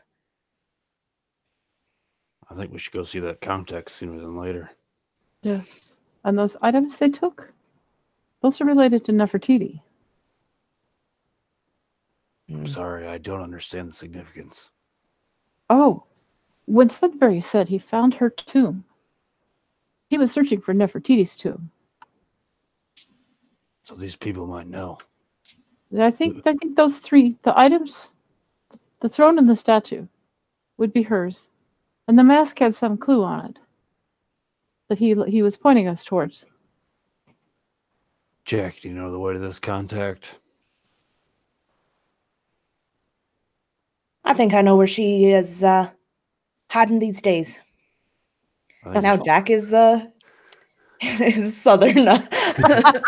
He is all around American. Well, I can't do English at all, so I'm not complaining. Accents are hard. They all get muddled. I'm nasty with accents. I don't even try. I just... Well, then please, lead the way. Yes, let us go. And she collects her bags again. So you guys will walk off into the London fog, kind of descending from the steps of the British Museum. Brennan, could you take this big bag for me, please? Brennan holding your bag and smoking. I'll carry it this once, but I'm by no means a baggage carrier. Oh, thank you so much. And I'm going to find you guys... the first person I can hand this bag off to, whether it be a taxi or whatever. How could a proper lady travel without her bags? Yeah, and you guys are hailing a taxi in the London fog, and it pulls up, and that's when the scene will cut. So, thank you guys for the playtest. Feedback time. We didn't get into a firefight, although I had one planned. We just waylaid that for a later time. But we got a good night's sleep. What's important Yes, here? you did. A firefight or a good night's sleep? 10 times out of 10, I will choose sleep. That's a given. I think Mrs. Alice probably would too.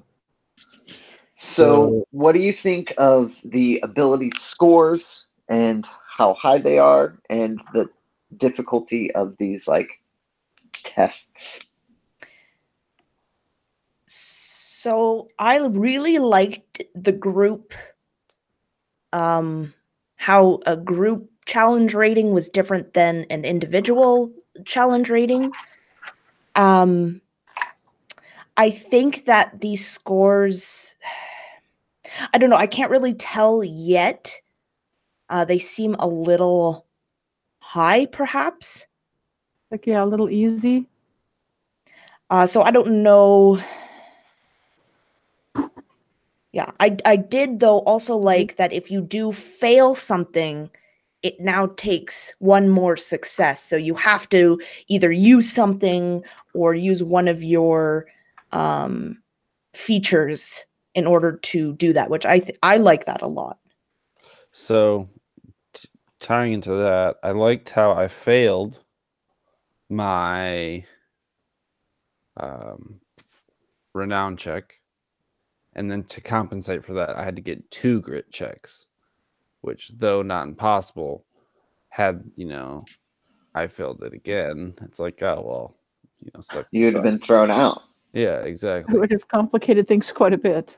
Mm-hmm. In the sense that some things may be too easy, I feel like this was like a very, lasers and feelings, or even the E engine.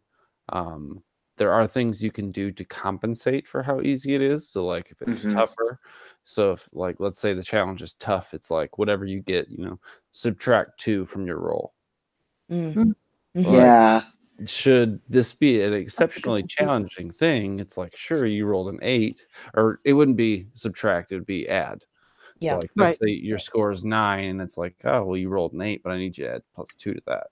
I mean, obviously, say that before the roll, so the person's not like, oh, you picked on me. Cheat DM, right? No, seriously, this is a very relevant. I know people have the intention to sometimes interpret it that way, but be like, this is a tougher thing. I need you to. Yeah, it needs to be like advantage or disadvantage, and just I think maybe a standard, maybe 2 levels, like this is going to be difficult or this is going to be really difficult. I'll think of a better term for that. And then it's Because like, difficult add +2. I really Or like loaded. easy. Go Go ahead. ahead. Yeah, I really loaded knowledge down, so I've got 10 for knowledge. Well, I've got an 80% or so chance of succeeding on any knowledge roll. Yeah. It's somewhere up there. It's really high. Yeah, and I mean, I think that's kind of the same for D&D, right? You have that one stat Right. that you're super good at. I mean, if Jack was trying to perform a ritual, like, he'd never, ever be able to do it because it's a 2 that he needs to roll under.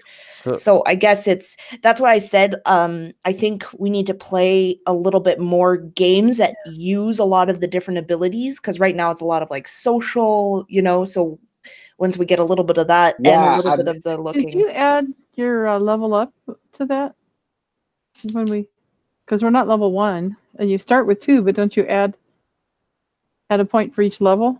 Or did That's I do like that wrong? one point in one of 5 categories, not 1 point in each ability. That might be why mine's so easy. Okay. Perhaps just to make sure. I sure, mysticism, so that should really be 2 then. Okay. to make sure that one person isn't abusing their score.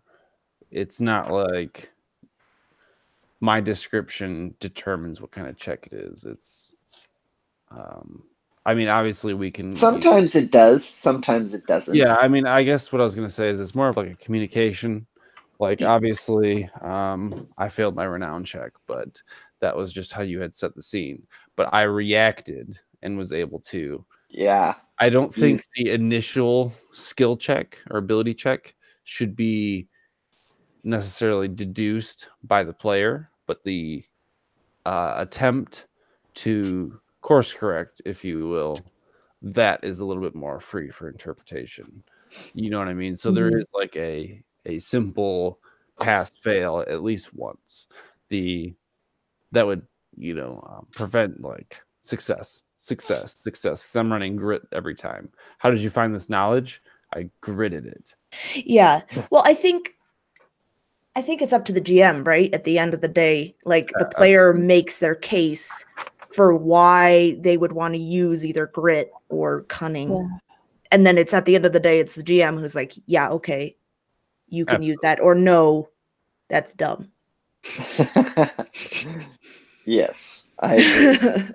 I think that's yeah, it's more fluid and undefined, but I think it creates a more dynamic storytelling setting because you guys had awesome descriptions all throughout. Let me just first commend you guys on that because that was awesome. You like pegged the feel. It was really great. Campy thing was just so much fun. It was just what I was hoping it was going to be.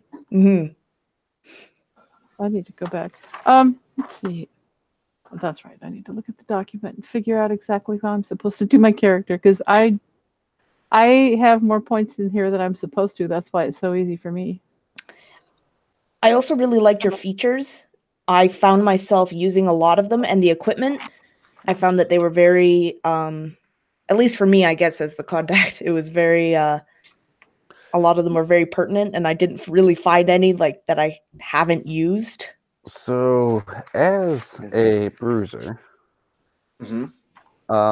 perhaps having 2 items for combat. Though I mean I know this was situational at best, where we weren't in combat at all. But I have 2.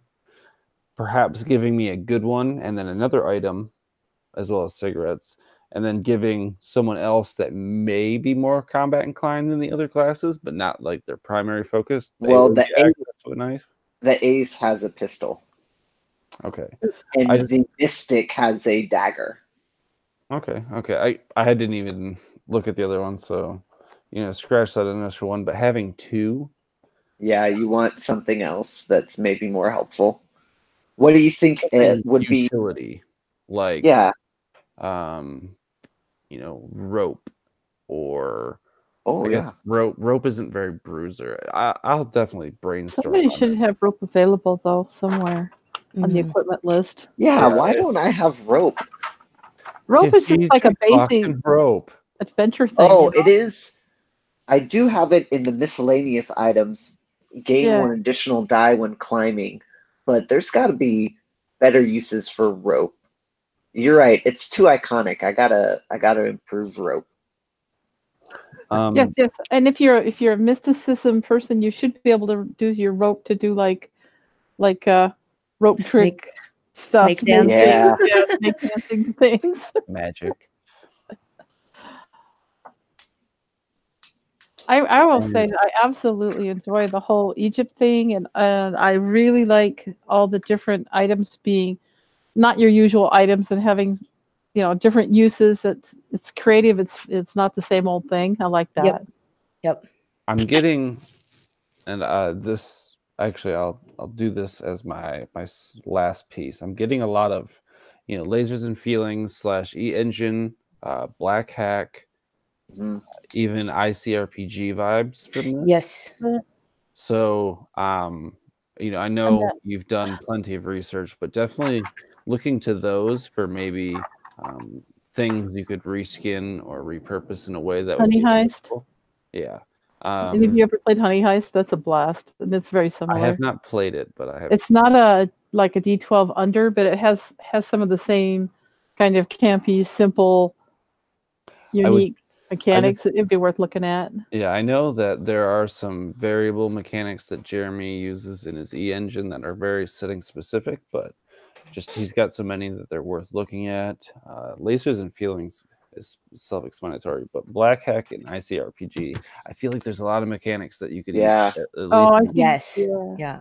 ICRPG is definitely a huge inspiration for this. That really changed how I looked at games when I started following his stuff. I'm like, oh, especially like the difficult and the easy role. Yeah, like he does that quite a bit. Yeah, okay, I'll look at that for that. That's a good idea. But what I wanted to say is inventory. I almost like to me, and this is certainly by no means what you should do. This is just how it came up in my mind, is like boxes. So I have 6 boxes for my inventory. And let's say that like shotgun, that takes up 2 boxes. This is very black Ooh. hack in design. Black hack, you Yeah. have access to like 5 boxes, and some items take up 2, some take up 1, maybe some take up half. Like I have a shotgun, so that maybe takes up 2. I have that stylus, so maybe that takes up half. I got cigarettes, Yeah. maybe that takes up another half, but I have access to 6 squares total. You know what I'm saying? Yeah, that's great.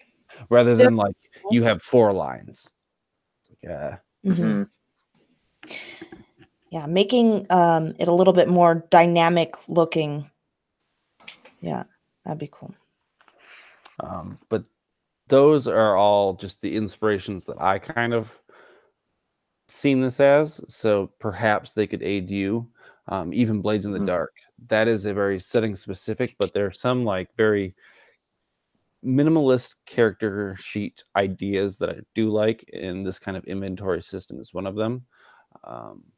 And perhaps, like at the beginning, we each have a list of things like the items that you gave us, and we choose them as we go. And if it's like you fill in all your boxes, then you can't choose anymore. Just so it's not like I'm sitting here stuck with 2 guns because I chose that at the beginning and we didn't get into a firefight. I could be like, oh, I still have a box open. I'm going to check that off for rope because I grabbed rope.